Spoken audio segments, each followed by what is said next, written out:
Hello and welcome to another episode of the CG Garage. This is episode number 441 featuring Andrew MacDonald, who I always have known as Andy Mac. He is an amazing person. He is a creative director, a supervisor, and flame artist.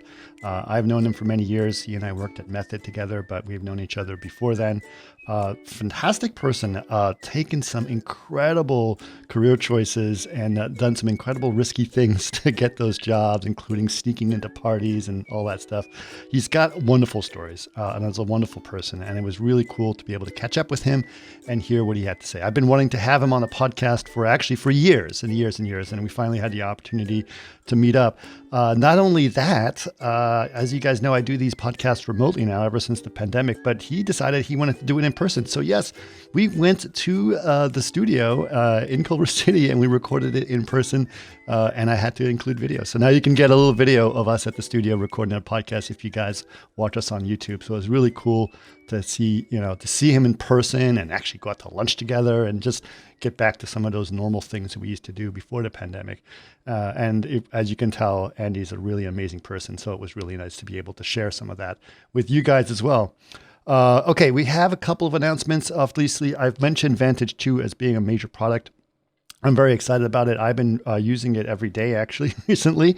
I've been doing some incredible work on it. You guys definitely should go check that out. Just go to chaos.com and check out all the new advances in Vantage 2. I will be talking a little bit about that at an event.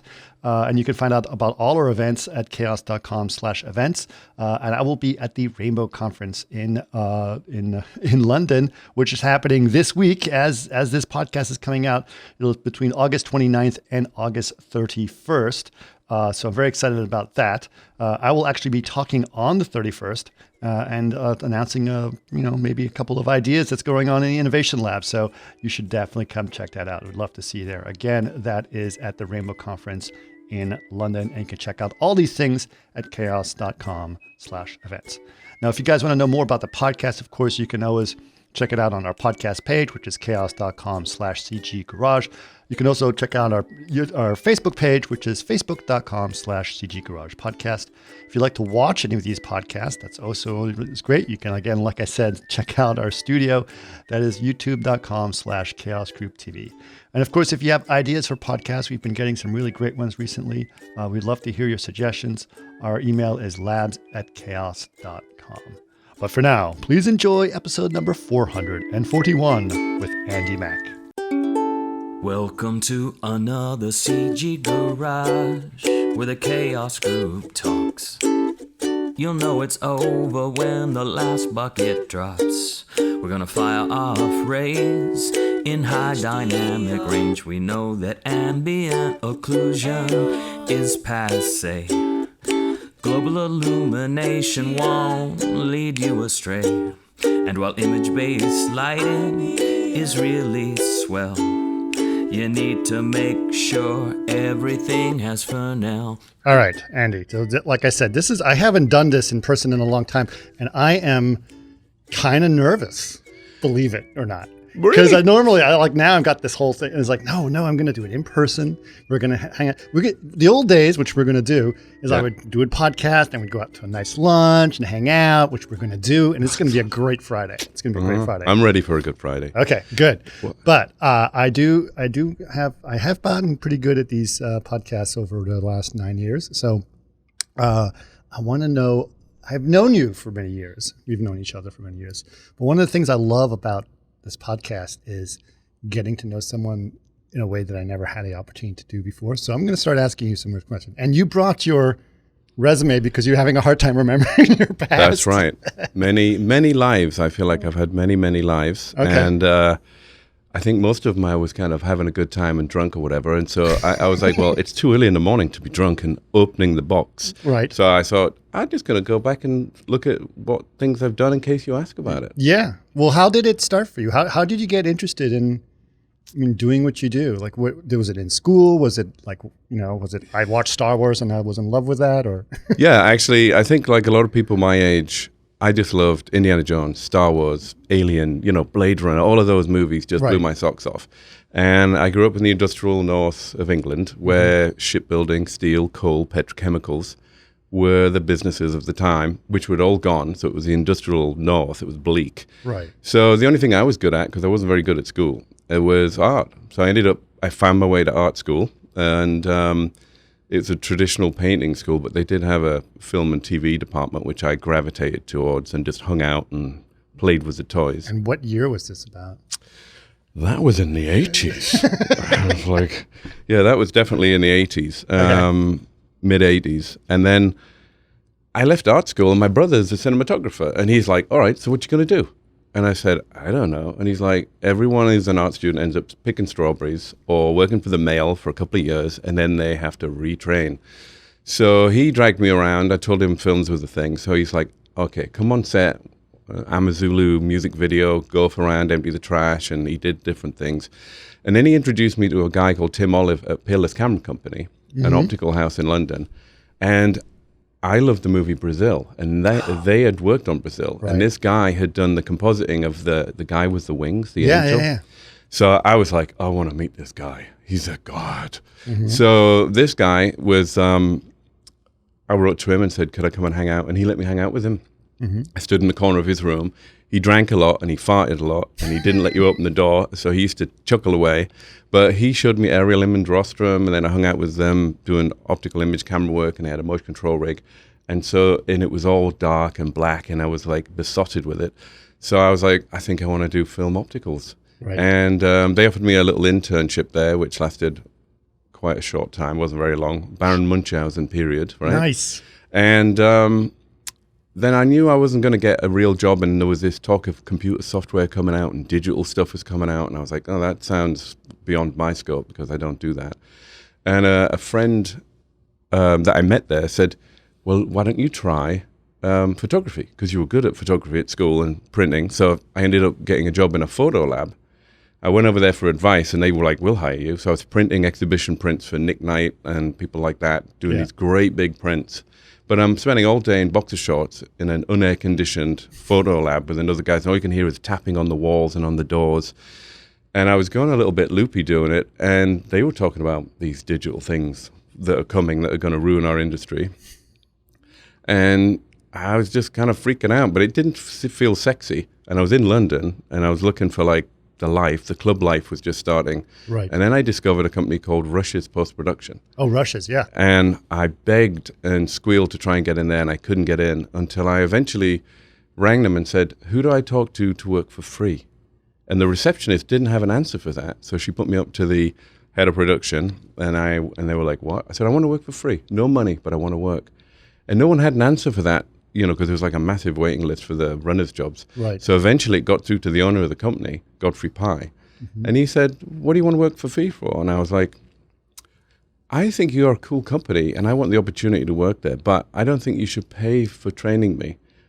Just let me work here for free, and if I like it, then I'll apply. And he was like, you're stupid, start on Monday. So I started on Monday, much to the annoyance of the HR department. And I fell in love with that company.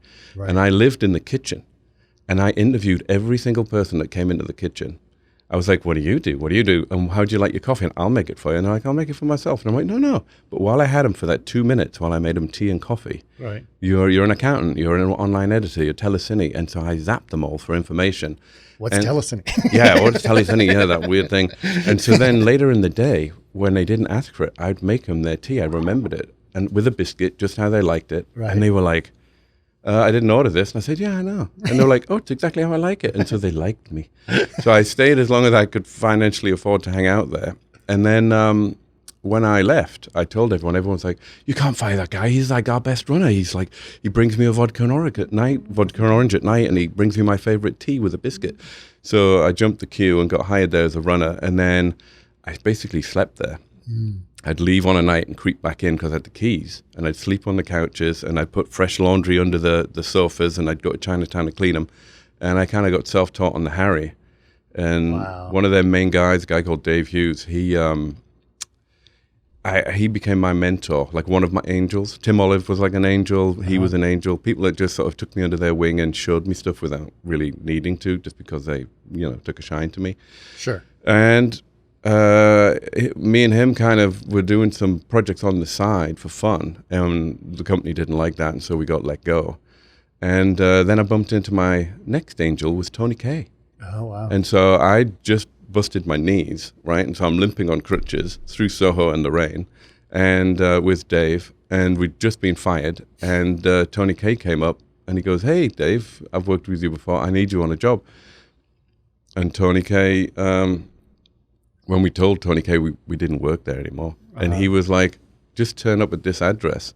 So we started turning up on these shoots, and we were just standing. You just stand by the camera, and I'd stand by the camera like 5 feet away. And every time I went to move, he's like, "Where you going?" "Stand by there." So you're like, "Oh, I need to pee," but I'm just standing there. And, "Hey, Tony, the camera's on." He'd scream at you, "Don't ever tell me the camera's on." "Oh, sorry." He just turns it on and leaves it run, you know. And he was doing all these jobs, and then eventually the producer said, "Where do I send the film?" And I was like, "What do you mean?" And I said, "Well, you're doing the post on the job." And I was like, "I'm living in like a house with 4 other students." Okay. And so he was called Dave Hughes. I was called Annie MacDonald, and Hughes MacDonald was our first company. Wow. And that's how it started. That's amazing. That is quite the incredible. Rushes is still around, isn't it? I believe so, or It was maybe last part of year. Method?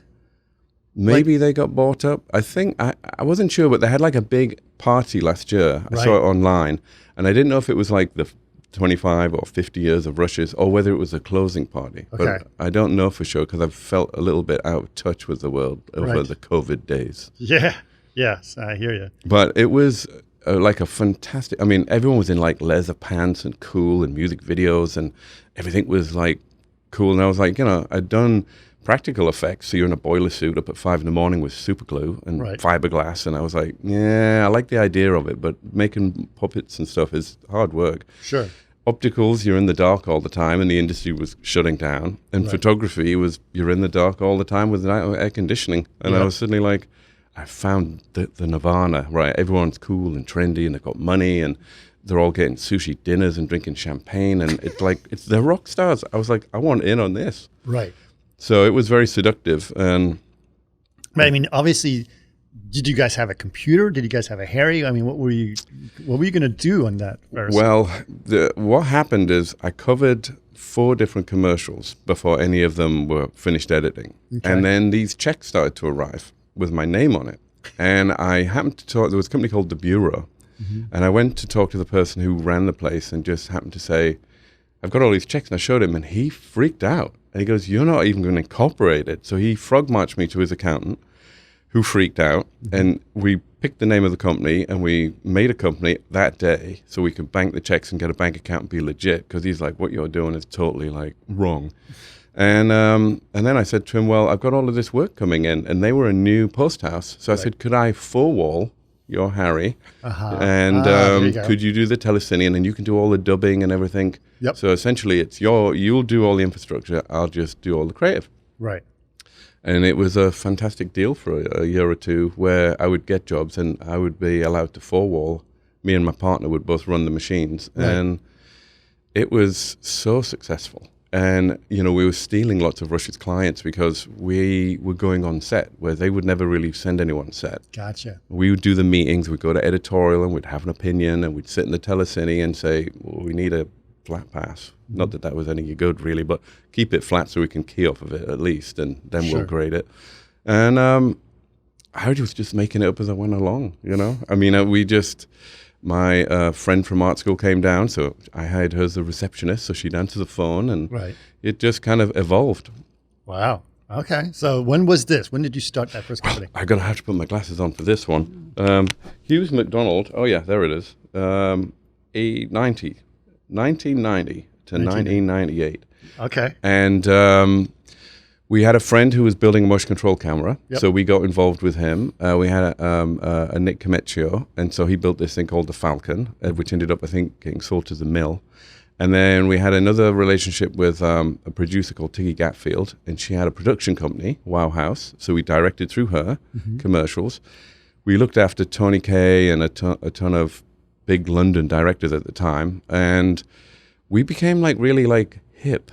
And it was a bit of a mystique, really. Nowadays, it'd be like a bit of a scam. But we were knocking the goods out. Right. But we were just making it up as, my pants were like a monsoon tropical rainforest of tension, moist and sweaty all the time, because I was just looking, going, yeah, sure, I can do that. And then I'd be like in the bathroom later. Then we had our CG would go through a company called Lost in Space, Christian Hogue. Okay.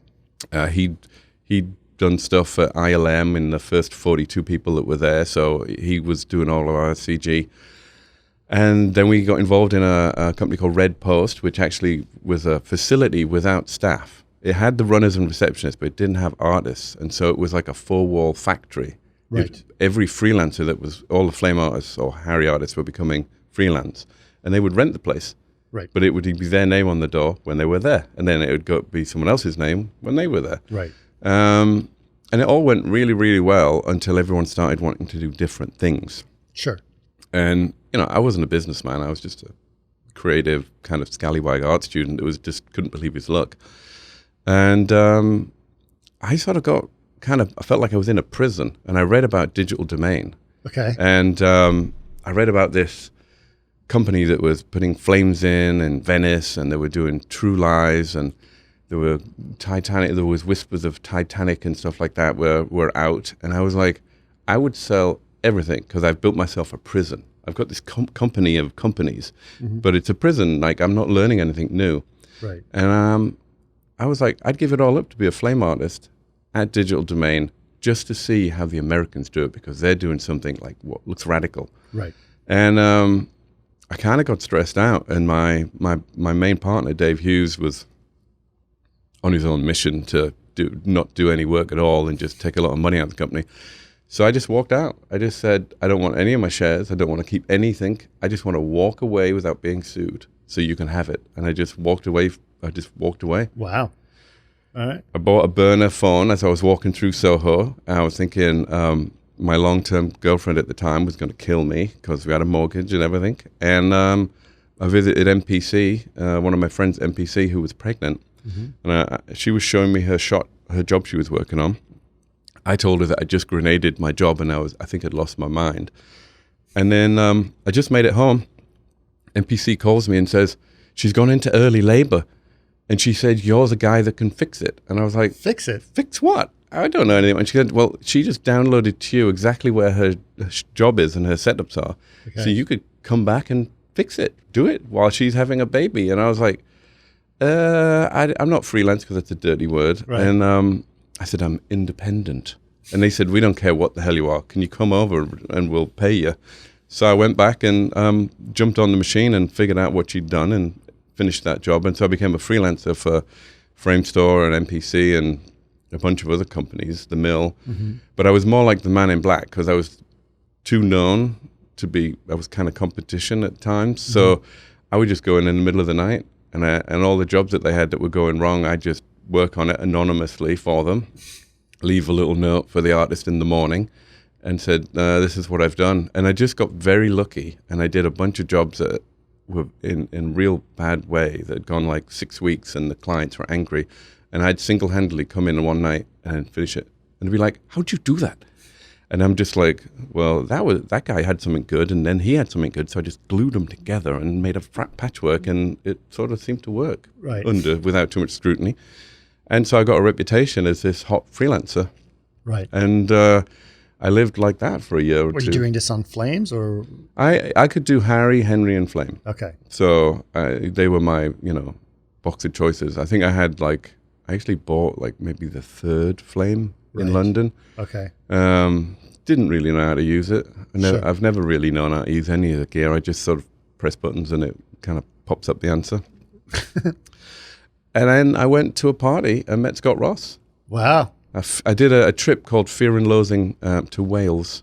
Okay. So Nick, my associate friend who was running the motion control, Sure. he goes, we're going to go to, it was like a SIGGRAPH type thing, but it was in Wales, right? Okay. Wales, for those that don't know, Wales is provincial, beautiful countryside, lovely people, but not famous for industry or animation or anything. Sure.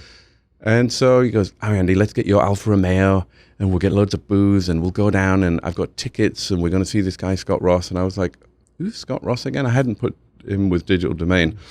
So we drive down there, and on the trip, he tells me what he's been doing with his latest business ventures.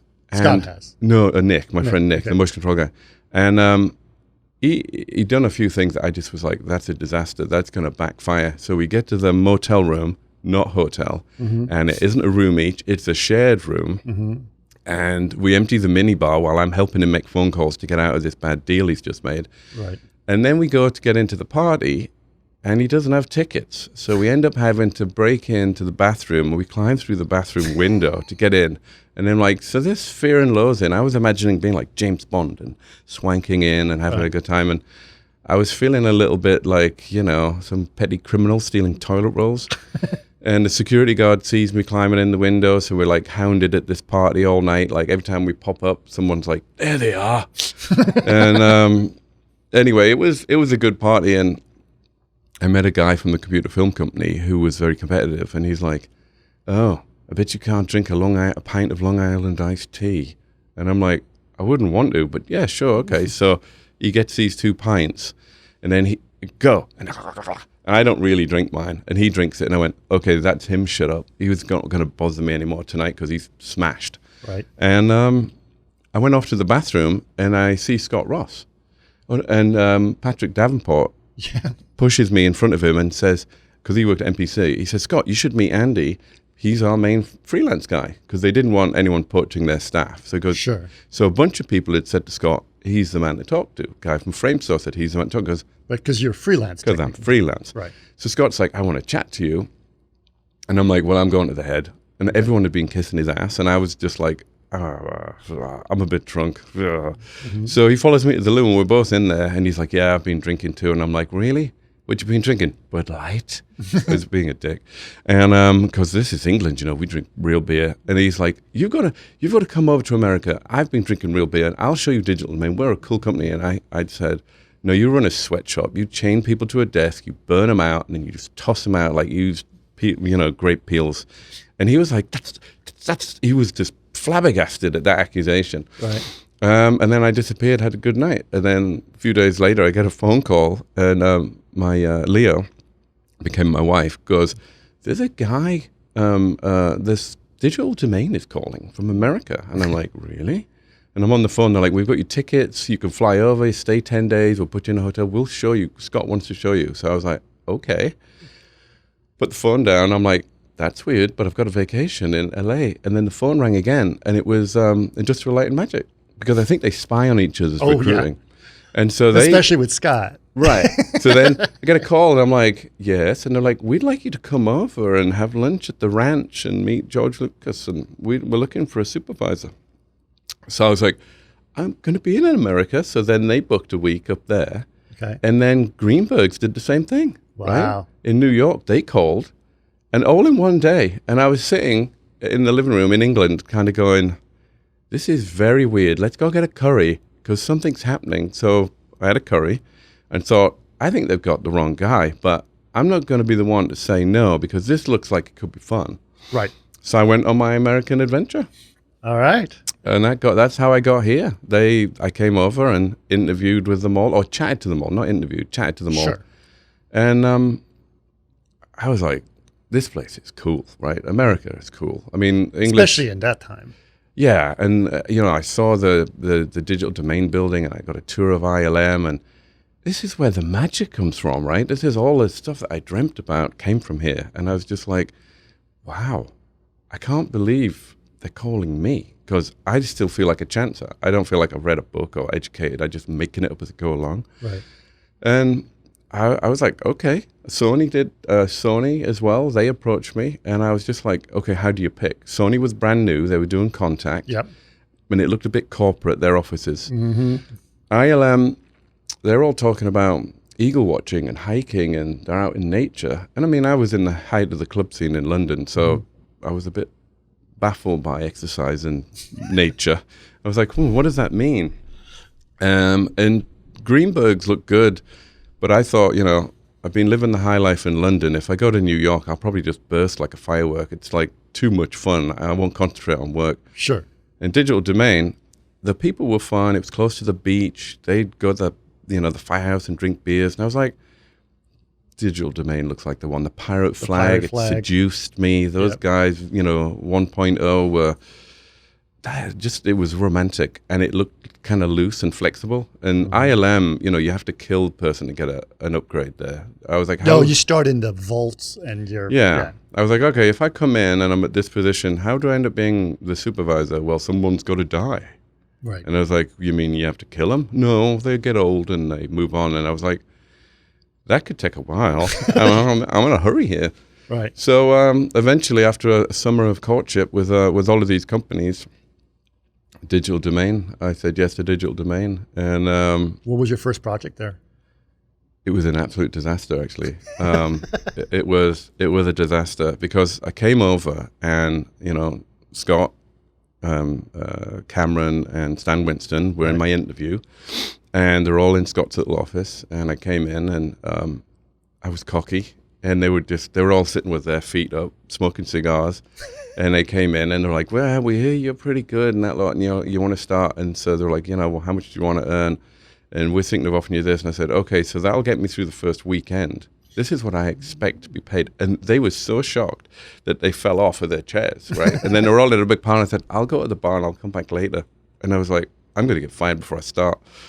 Well, anyway, so I went in there with, whispers of this English guy coming, which upset the local American supervisors, I think, probably because, they're like, what are we, chopped liver? Right. Because they were all pretty hot at the time. They were all very powerful. Fred Ramondi and Ray and Les and people like that. There was a bunch of people there that were like good guys. Right. And they gave me this Dell commercial, and I didn't know anything about Digital Domain's pipeline, tracking, what you could and couldn't do in CG. And they didn't really provide me a supervisor that helped me. So I went on set and I was like, yeah, I can do that. Yeah, you can do this. And yeah, you can do that. Right. Yeah, big mistakes. And then it came back and it was just like they couldn't get it tracked. They didn't put things in right. The focus messed it up. And I remember Price Pethel seeing me in the parking lot. He goes, oh, you're the new guy, right? Heard so many good things about you. Oh, by the way, you're completely fucked. I've looked at that job you shot. Totally fucked. So it was... they got Kerry Villegas and Brian Grill and all the hardcore film guys had to get pulled off of Titanic for a weekend, I think, to help bail me out on my first disaster. And they described it. They're like, well, we wanted you to come here and like make an impression. We didn't say tie a bomb to you and it detonate you in a parking lot. So I was very cautious by the next job. But I think the next job was a so-so job. I think it might have been a Coca-Cola job. Okay. And then my third job, I was like, this is it. If I cock up another job, like I'd already gone from being like, give him the biggest job in the building to give him a little one, monitor comps, a little bit of blue screen, CG. And I was like, I've already been demoted in people's vision. This isn't going to last long. And that scene in The Player where they go out to the desert and they stay in that... wonderful little spa and they're in the mud. Yes. And he gets a phone call. I was so stressed. We did that. I took my Leo, my partner, out there, and we're in the mud pool. And I was like so tweaked because I just moved there and I just cocked it up. And I got the phone call to come back. I was like, it's just like the movie. And they got a Bruce Doward job. And Bruce Doward didn't really care for the other supervisors. He'd worked with them, and he was a bit tough to work with, and nobody else wanted to deal with it. So they're like, we're going to give it to MacDonald. Right. We'll give him the unknown thing. Bruce can't complain about him because he's never worked with him. Right. And he doesn't know Bruce because it's going to be intense. Right. And so they hooked me up with Bruce on a Zuzu Giant job. There's a black and white job, a giant stamping around trying to catch the car. Right. And I was in this mood, which was like, I don't give a fuck about you, Bruce, because if I screw this up, I'm out. Right. And he's like, I don't know who you are. You're going to do what I want. Right. So we butted heads, and it was a pretty intense shoot. But I had a lot of fun with it. And Don Lombardo was my producer at the time, and he was like, oh, Andy, don't do that. I'm doing it. Oh. And then I delivered the job, and it was a massive hit, and all of a sudden I was back in the charts again. Nice. It won something Clio or something, and Bruce was super happy. And then Bruce Dowd was like, Andy's my man. So every single job Bruce had, I got. Okay. And he was on a run of really big jobs. I think he was doing at least 8 massive commercials a year, at least every So 6 you were weeks. working mainly in the commercial side of things, right? Yeah, I was duped. I wanted to come up with film. But you were working at All Bricks Group and all those, right? Yes. It was, I said I wanted film, but because I had a history of commercials in London, Right. they said, well, the commercial division is being formed, right? We do commercials, but we're actually going to open up the other side of the building. We're going to put flames in and it be its own division. And so I was there right as that division started. Mm-hmm. So, Ed had said, we want a bit of the European flavor. Whatever you do with the European post house, we want to add that here, because right now it's really just like the film department kind of running it and the pipeline's not right. Right. So, so I offered my opinion way too often on that, and DDD commercials was born. Right. But it was a great time. I mean, we had, I think, 10 flames, and I think all those guys were rock stars, and Yeah. Fred and Ray and the crew were doing massive jobs. The place was like hopping. It was so much fun and so much Sure. energy. Yeah. And even when they did the monthlies, the commercials would get shown as well. Sure. And you could tell all the film crew that were like really the people doing the very cool stuff Right. were whooping and coughing, and it was like a real integration between the commercial and the film. And Nice. the Station X people kind of came over, and that department was growing, so we had all that power as well. Man, they were the sweet rock and roll years. I didn't realize how good it was. Yeah. Yeah. Well, it's not completely the same, obviously, but that was something. Tell us a little bit about Station X. Weren't you part of that as well? No. No, I wasn't part of it. Station X was this thing I heard about, Okay. right? And they had this reputation, and then they came over to the digital domain in the Titanic days. Okay. And I was very friendly, particularly with Andy Lesniak and Rusty, right? Those two guys worked on a few jobs with me. And so I started using them. Like, you had a choice. Do you want the Maya guys, Houdini guys, the Lightwave guys? And so the Lightwave guys had a much more guerrilla approach to things. Absolutely. And that sort of suited very well the commercial world. Yep. And the speed of it, and also the aesthetic. And the pipeline was a lot shorter. Mm-hmm. So they were a little pirate CG group within the company. And so that team that came from the Station X team worked really well with the commercial department. And so I just felt like I was one of those guys, because I always was working with Station X people, but I wasn't part of the Mark Station X. Glazer came over too. Yeah. All these names, these blasts from the past. Yeah, there was so many names. I worked for Mark at Sway ages and ages ago. Oh, yeah. Yeah.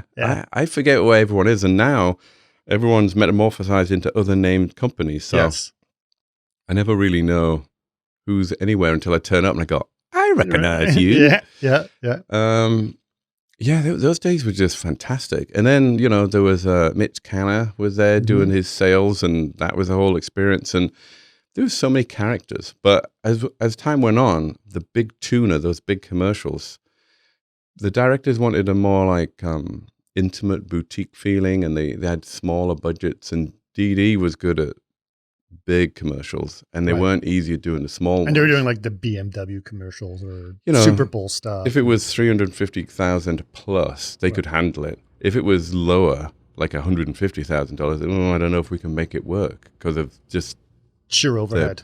Or their bidding template or their need for a certain profit. Right.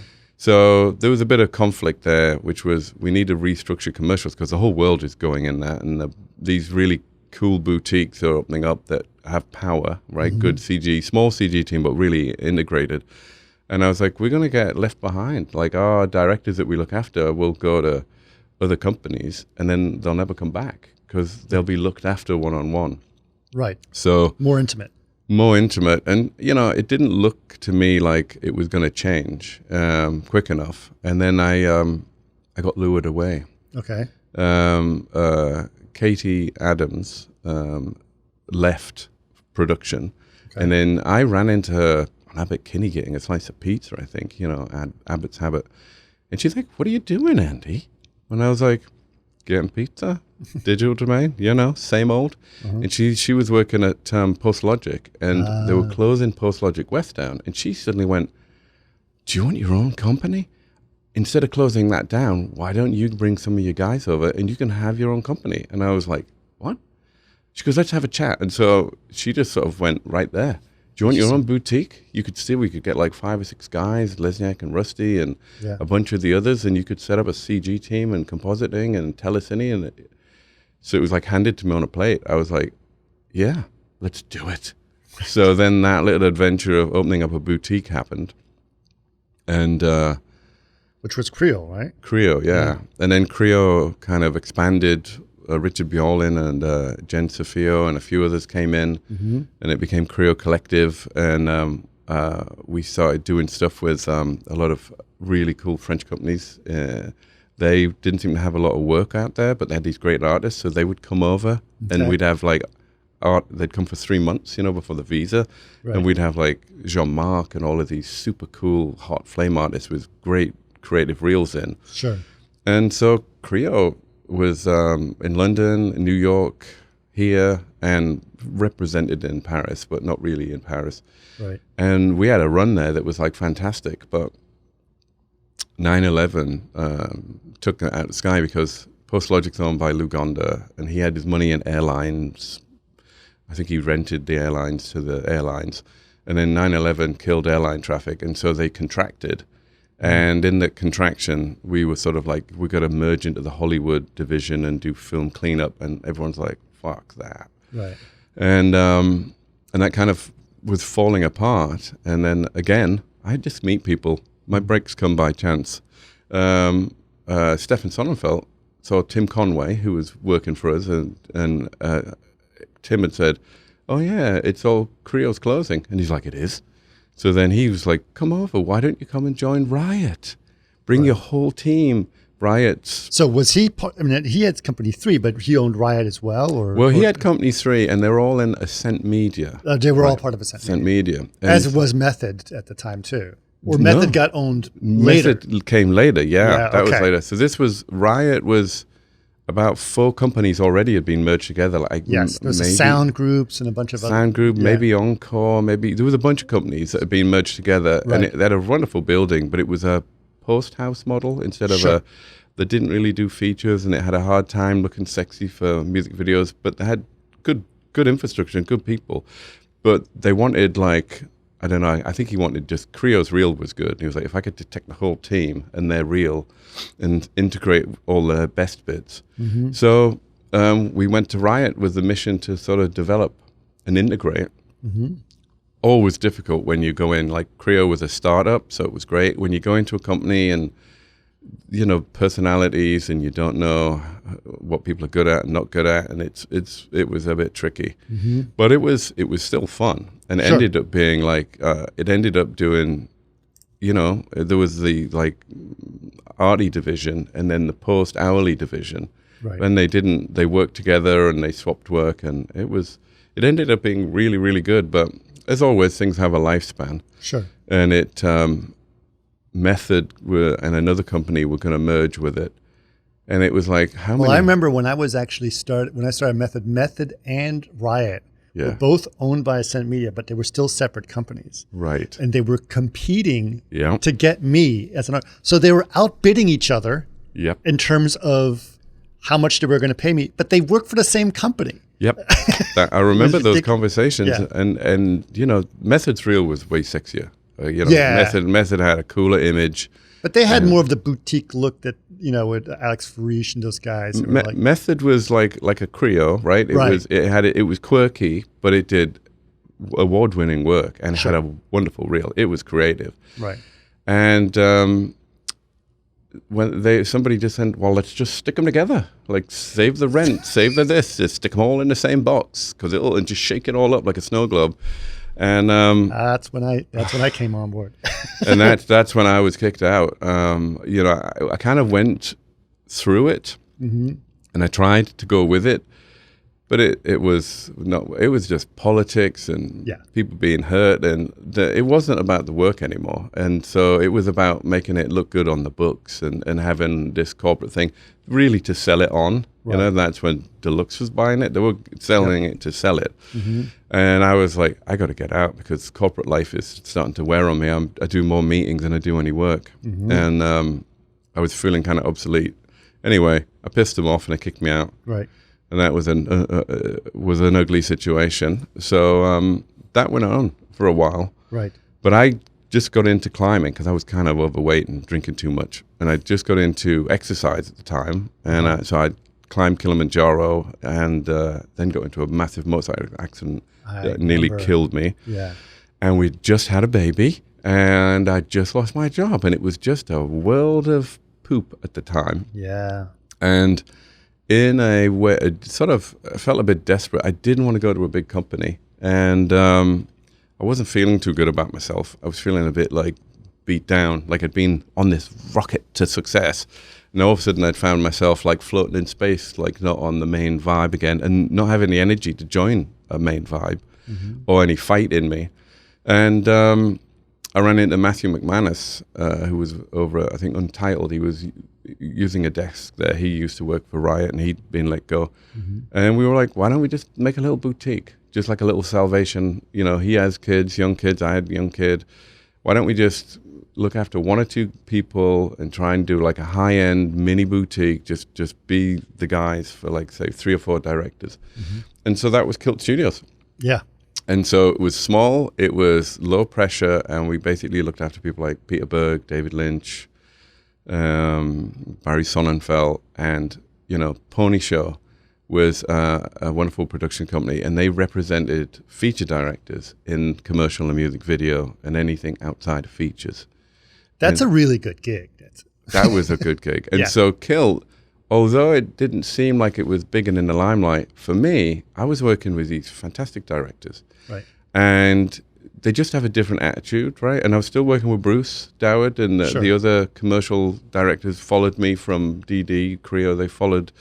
And, Tony Kaye, Bruce said, I just had these wonderful people to work with, which everyone else was like, these guys are hard work. And I said, yeah, but working for them makes me better because they're challenging. Sure. And if they want to kick and scream and shout about something, I listen because I'm sure they've got a point, right? The stuff looks good at the end of the day, so I just figure out how to do it. And Kilt was good. I mean, it wasn't like making heaps of money and making big waves in the industry, which ultimately is one of the things that gets you invested in afterwards, right? But it survived. And we survived. We got I recovered from the crash. We got our kids through a certain period. All of it looked like it was like we were getting our energy back to maybe we should scale up and maybe we should do something else. And I think that's when the next financial crash hit. And also my wife got cancer. Yeah. And that just put all the brakes on because all of our family really live in England. And she has 2 brothers here, but they're not in LA. Mm-hmm. And all of a sudden, she's diagnosed with brain cancer, and it was like she's got 8 hours to live. And it's like, what? And I only work. I couldn't even boil an egg. I was a useless human being outside of work. She did everything. Well, she survived the 8 hours. They did a brain operation, which they said was very low chance of success, and she survived. And she fought for 18 months, ended up having 2 more. The last one, she didn't win. And then I'm now a single dad with a 6-year-old, and I don't even know how to boil an egg. I even messed up microwaving popcorn. I really was pathetic, right? And I was not in shape. And, of course, Kilt, was just like the bubble just popped because if I'm not going to be around, everything that they're doing is out of pocket, getting freelancers in, and they were there partly because of me. I had a relationship with them, so the company eventually just had to fold, and so I was just at sea. And so I looked after my wife for 18 months. I learned to cook, I lost some weight, I learned to clean and wash and become a mum dad, and I actually liked it. I mean, it's a I went through a serious reassessment of life and what I want to do, and I bet I lost all my urge to be involved in the melee of visual effects because you have to be 100% focused. You have to track people, you have to learn new stuff, and it requires a lot of energy, and I didn't have any really. And I spent quite a few years just being the dad and just living off my pension and savings, and then eventually I did a few freelance jobs. I couldn't really manage anything too big, but Darcy Parsons was an angel. She kept throwing me jobs, and I worked at a few places doing freelance gigs, just enough to keep the lights on. And I was thinking, I'm out of the picture and I'm over. I'm burnt out. I'm crispy. I'm like the bacon. I like my bacon crispy, and I felt crispy. But I sort of healed. I got over it. I slowly worked through the process of understanding how to live with the grief. I learned to be a dad, which I actually loved. I carried on doing the exercising, which kept my head straight. And then I kept on watching movies, and I was still in love with that movie magic that originally got me in. And I've eventually found a new partner, and my kid's good, and I'm sort of back in action again, and I can hold conversations and I can go out. And so I started freelancing a lot more, and I got a wonderful gig with the Prehistoric Planet, the David Attenborough with the dinosaurs. So that's through the BBC, and they were doing an NPC film, that was fantastic to shoot that. I was on set shooting a lot of that. That's so cool. And that was so cool. And I remember I got my juices were coming back. I felt rusty. Like all the other people seemed to know a lot more about the HDRs and stuff like that and could use all the cameras better than me. But I was like, practice, I'll get back into it. Right. But I got my juice back, and I went, I'm not over the hill. And when COVID hit, a friend hooked me up with Netflix to work on Eurovision. Okay. So I worked on that at home, and I was like, yeah, films, you can do film on a home system. It's possible these days. Right. And so I kind of, between the commercials, doing post-work on the movies and doing the on-set stuff, I was like, I can make a living again, and I can be back in the industry, but not like the guy, but one of the guys in the background. And then what happened next? I suddenly realized, COVID again came back, right? And I was shooting this stuff, and it was like, go to Namibia to get these scenes. And I kept dumping my daughter with friends. Stay here for a week, stay there for a week. And I was like, she's about to go to middle school, a teenage girl in LA, and dad's always out shooting. I'm going to get a problem here. Mm-hmm. I need a 9-to-5 job in visual effects, 5 days a week, with in and out start times that I can control. That's what I need. It was a fantasy. Mm-hmm.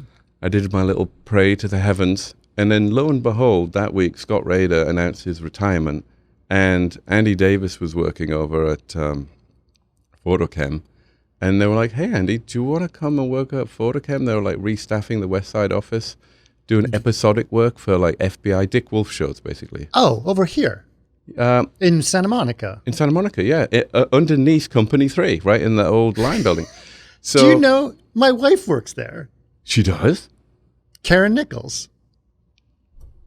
Am I a dope? You can put that together.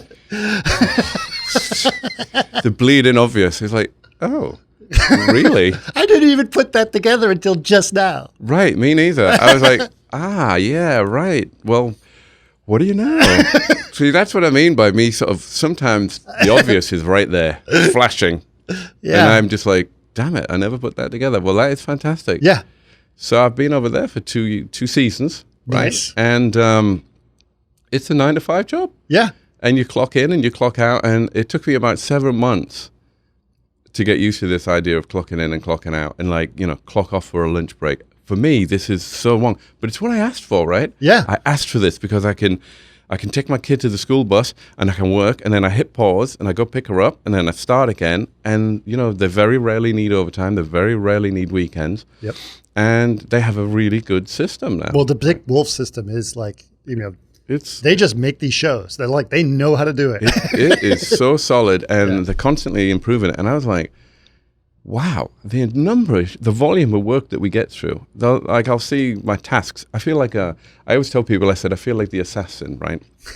In Ronin. I'm sitting at home painting a little model of a samurai, and then the pager goes, and then you look at it, so you go and you get on your scooter with your gun, pop someone, come back, carry on painting, and the money's deposited in the bank account. And I said, it's like that. I just log in at home through the VPN. Yep. And then the shot grid, your mission, if you choose to accept it, are these shots. Yeah, okay, I'll start these, I'll start those later. And then it just says what you have to do. You do it, point to all the servers, render, send it off for approval, comes back, done, or make a change. It's so simple, and it's so fast. And then you're like, wow, if you get 45 minutes on a shot, that's a long time. Yeah. I've never done work so fast, but the quality is there. Somehow, the system is so good, you don't waste any time or anything. You just you want a shot, click your fingers, it's right on the screen, you just do it, and it's gone. And I'm like, that's so fast. And it's so good. And so bullet heads, blood, blowing things up, shooting windows, I'm your man. Yeah. And I like it. And so I was on all the shows, FBI, Chicago Med, Chicago PD, Chicago Fire. All the Dick Wolf shows. Law and Order. And then that was the first season. And then this season, Law and Order, I think they had the new people in production came in, and new on-set supervisor, and they'd requested, I don't know, some changes or some consistency or certain looks to the way things happen. Mm-hmm. And Lewis, the guy who's running it, my supervisor, he's like, Andy, you're going to be the Law and Order guy. And I was just like, Law and Order was the one that everyone finds a bit hard to do because of the way they shoot it and stuff. Okay. And I was like, is this a demotion? And he's like, no, I want you to unify the look. People will work on it if you don't, but you just kind of wrangle it, right? So I wrangled it, and now they're very happy with Law and Order. Nice. And I've got my setups, and so I do Law and Order, and then they push me around if I'm not busy. Right. And they have a great team, and I'm really enjoying over there because it's allowed me to work full time. Sure. In a current environment, so I'm learning. I'm always learning, and I love the other Flame guys. They've all got their techniques. It's where old Flame guys go to die, I think. Well, Flame's still pretty, right? My wife's a Flame. Yeah, but they all gravitate over there, and we're all in there about, I couldn't do another music video. They're too stressful, and I'm like, ooh, and the commercial clients and their needs, and over there you can protect it from all that, Yeah. Production, Marie and Lewis, they have to talk to the client, and then they just tell us what we need to do, and we do it. And so in a way, it's sort of like you're cushioned. It's really nice. Nice. So I've enjoyed it, actually. That's great. And my juices are up. And now I'm furloughed.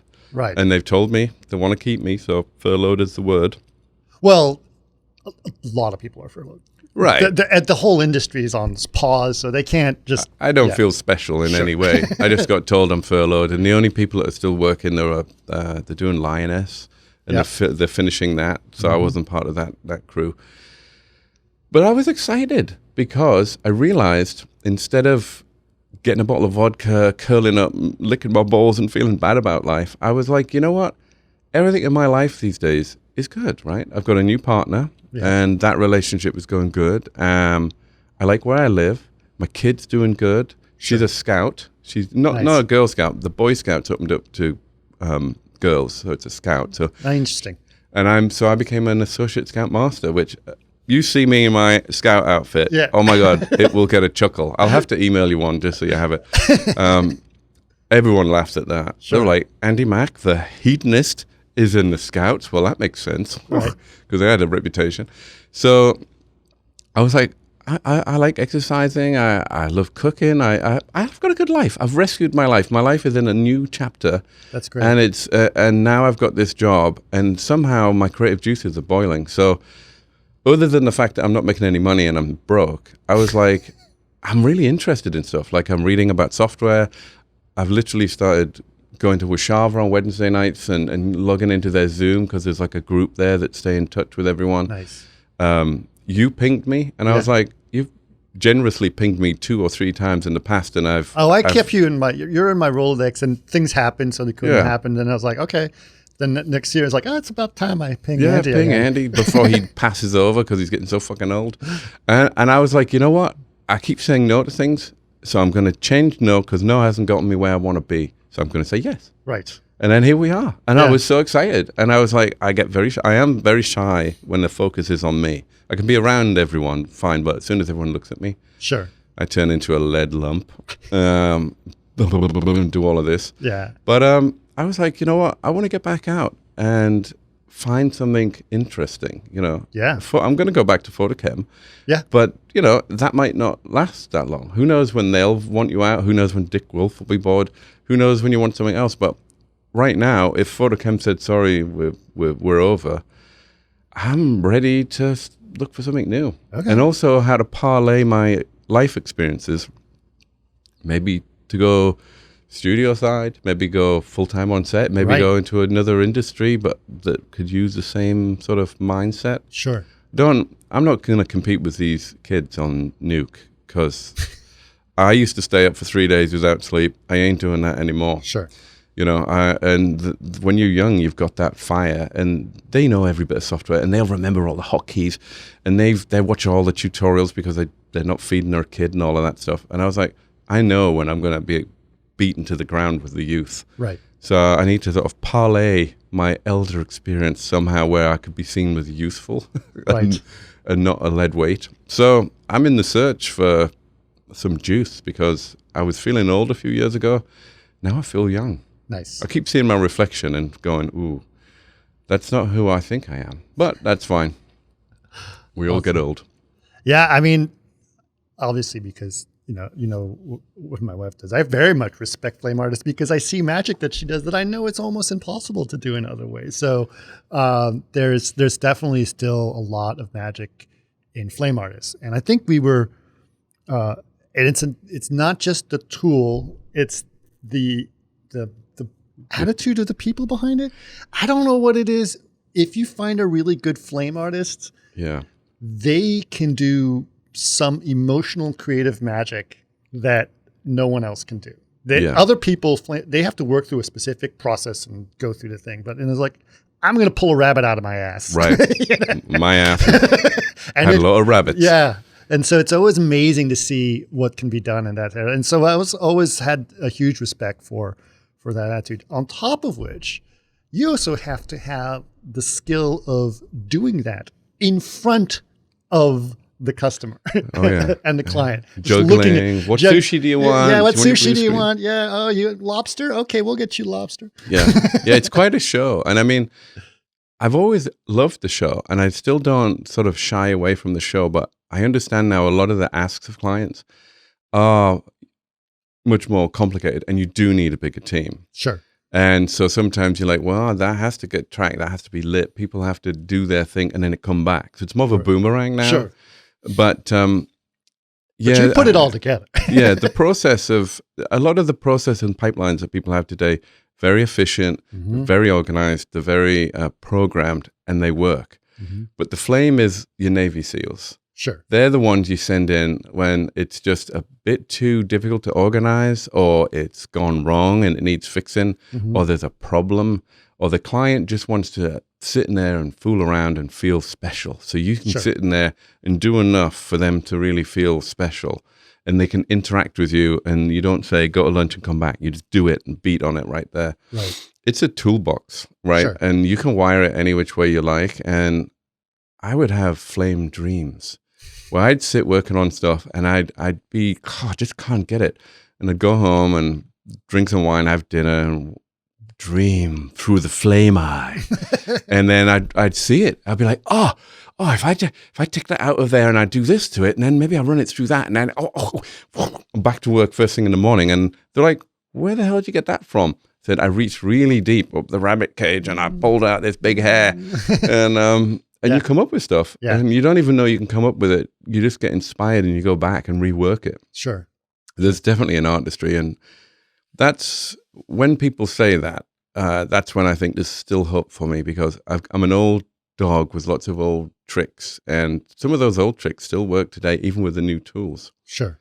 I mean, you're on set and they're like, oh, you can just fix that, right? That Coke can's got a dent in it. And I'd be like, get 30 cents, get a new one out of the vending machine and just Greek that out, because we can put a CG one in, but with all the spritz and interaction and lighting and all that, your budget's going to be muffed. Right. Just spend half an hour and do it now. Right. And they're like, aren't you losing money saying that? I said, yeah, but the money's going to be on film, so then I'll have something worth showing. Right.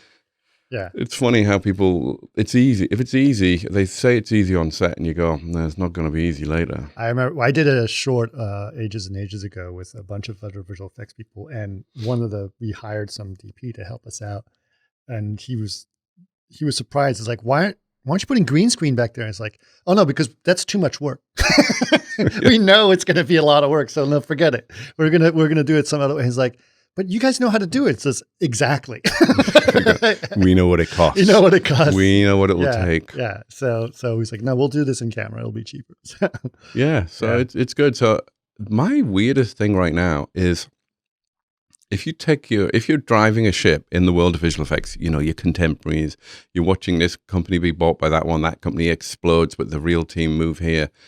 I've took my eye off of that for a while now. And so there's so many new names, so many new players, so many new ways of doing things that I look at it and I'm kind of going, wow, I feel like I have to go back to college just to figure out who is, because there's so many places. Sure. But it is exciting.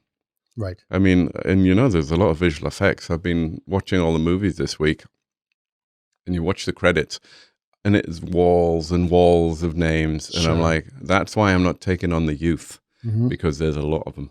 Yeah. There's a lot. You can go to college for it now and learn it that way. Yeah. I get it. I picked it up by making tea and looking over someone's shoulder. The secret art, the dark arts. But I'm super stoked. I think there's a lot of fun to be had. I see great visuals, a lot of enthusiasm. I still think we need movies. We need I think movies are back. Yeah. Honestly, I know there's a strike going on and everything else, but I think I think Coppola said with Barbie and Oppenheimer, we're in the dawn of a new new film of filmmaking, a new kind of filmmaking. And I think that's true. I think I'm excited about it. And I think people are starting to do guerrilla, like think about Everything Everywhere All at Once. That is so guerrilla style. That was so good though. Yeah. These guys are just figuring shit out as they go. Yeah. And they look at what they did. Yeah. And the bar's so, I mean, all the movies that have been out, they're just so technically good. Yeah. I mean, stories are always questionable, right? But I watched Mission Impossible and I looked at it and I was like, wow, some of the camera work and that is good. Oppenheimer, like, it's just like the photography was good. And, but even things like Top Gun was amazing. Yeah. Yeah. I mean, I go watch the old one first. Sure. And then you watch it and you go, wow, story-wise. Same story. But like when you look at like the craft of filmmaking. Oh, it's beautiful. It's amazing. And you just get excited. It just gets your juices going. Gets me juices going. Andy Davis said to me 2 days ago, he goes, his wife didn't want to go see Oppenheimer with him. And he goes, so I've got a ticket to the Chinese men's. And it's like the early morning 10:30 show. I'll pick you up. Are you interested? And I was like, hell yes. Yeah. I get driven over there. We get some candy and a bottle of water, and he picks like really quite close to the screen seats. And I hadn't been there for years. And I was like, the seats are pleasantly uncomfortable, like a cinema seat should be. Sure. And if some assholes tap in on a seat like 5 seats away, it's shaking your back and you want to kill them. Right. Just like the old days. But it was phenomenal. 70 mil print. Nice. Whew. And I was just like, that's the magic. I had goosebumps just sitting in the cinema watching the credits come up and seeing weave and seeing grain and seeing the image fluctuate. It was like alive. Yeah. And I was like, oh yeah, this still works. I mean, I've got great TVs at home and I love streaming in 4K and all that stuff, but it's not the same. Yeah.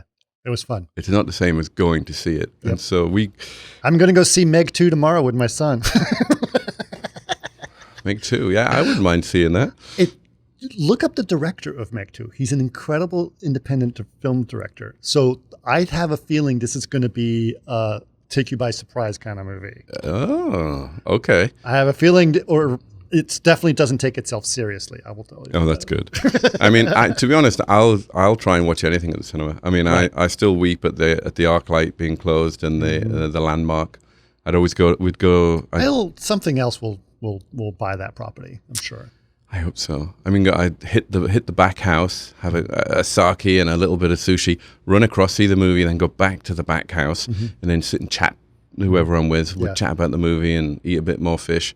I was like, damn, sweet days. Nice. Yeah, some sweet days. You should check out my other podcast. I don't know if you heard Martini Giant, but that's another one I do. I'll tell you all about it at lunch.